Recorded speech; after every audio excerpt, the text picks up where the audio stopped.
Hello, savvy investors. We will be taking a deep dive into Ronald Reed's success story.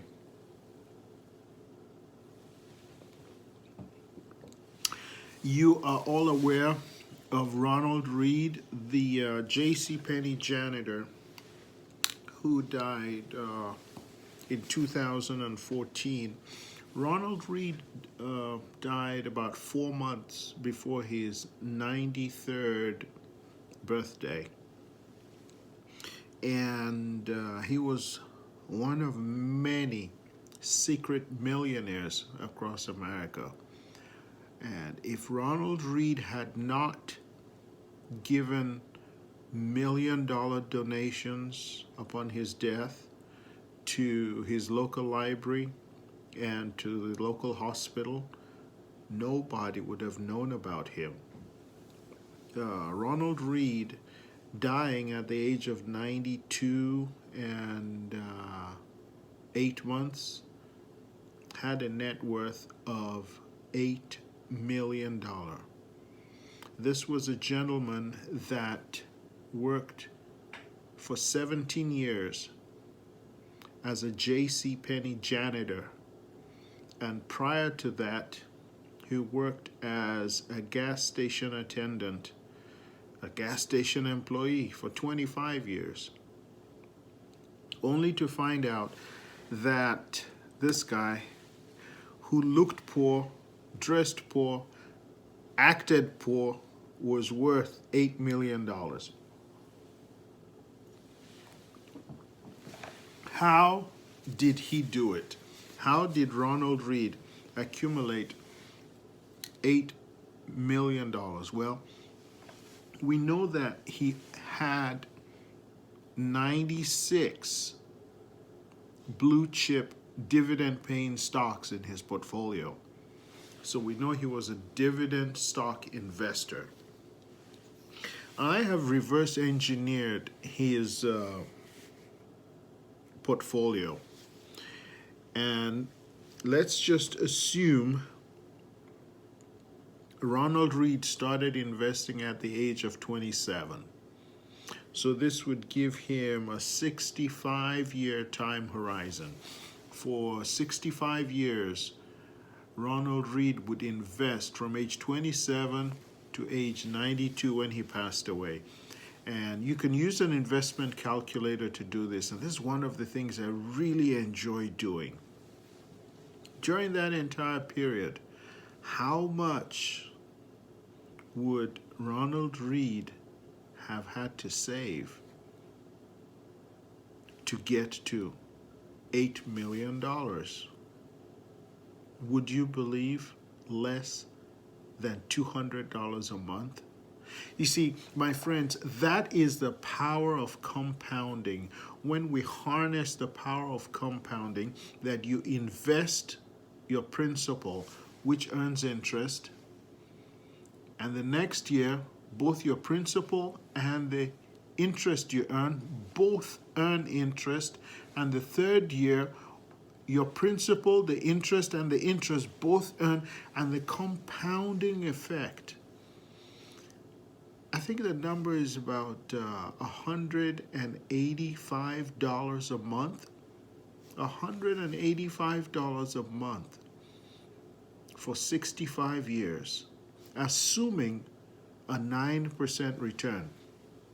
Now, we know that going back over the last 100 years, the stock market has an average annualized return anywhere between 8 and 10%, okay? So 9 is a good number to use. If we use 9 and we plug 9% annual return into the investment calculator, it's phenomenal. It's impressive. And it brings to life the reality of the power of compounding. I get excited about that. Okay, so let's go back into studying how Ronald Reed invested.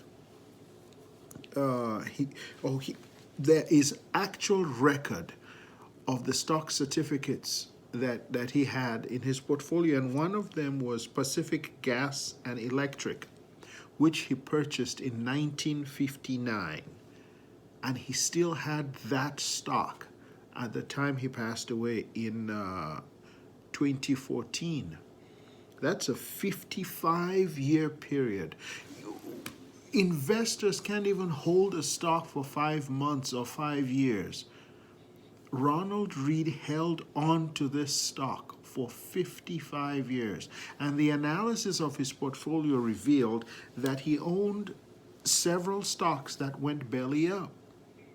But regardless of the fact that Lehman Brothers was in his portfolio, and Lehman Brothers went belly up, right?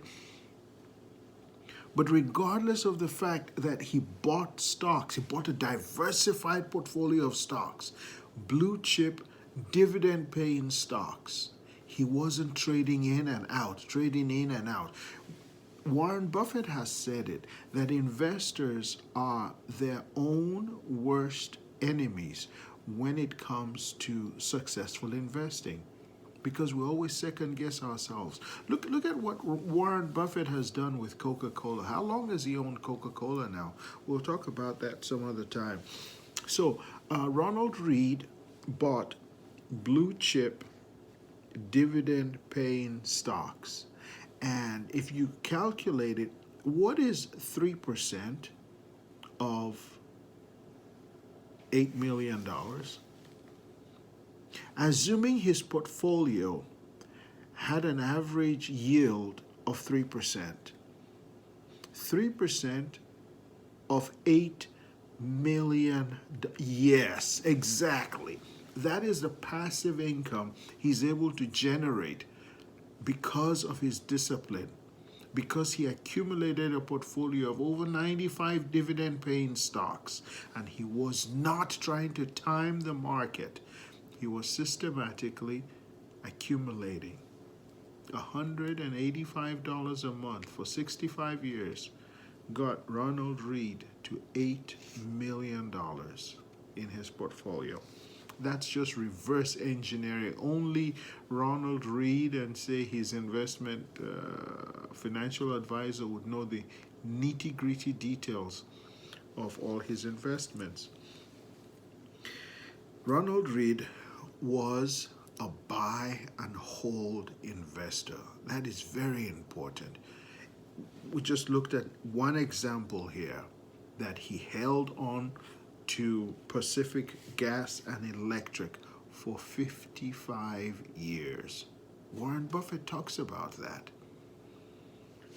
So let's take a look at some of the stocks that Ronald Reed had in his portfolio, and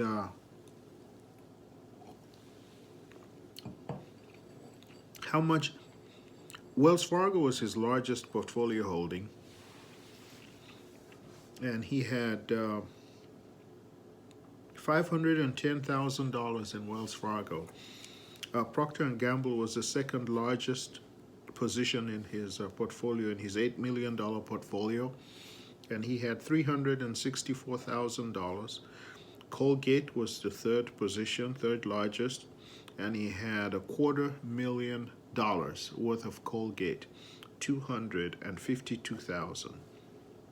American Express, he owned just under $200,000 in American Express.